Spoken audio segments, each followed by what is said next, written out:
Wala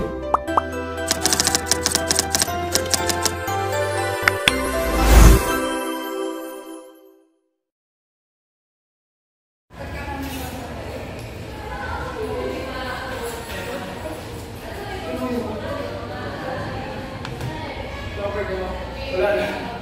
Just in lang.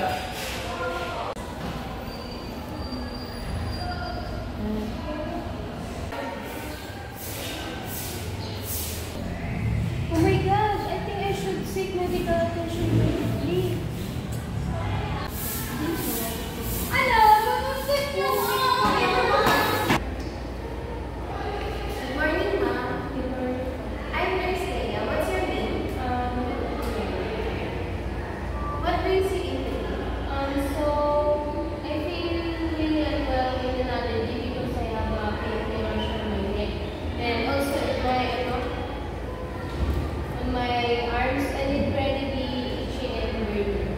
I'm sorry to hear that. When did this start? It starts about 3 days ago and it spreads quickly. Have you noticed any other symptoms like fever or fatigue?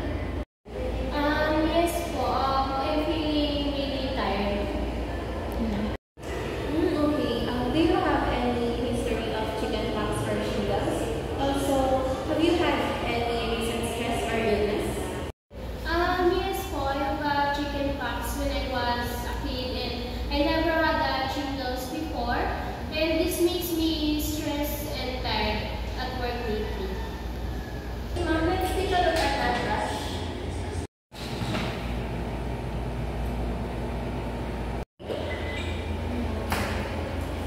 So, ma'am, based on your symptoms and the appearance of the rash, it looks like We can start antiviral medication to help speed up recovery and manage your pain. It's also important to avoid close contact with anyone who hasn't had chickenpox or the vaccine.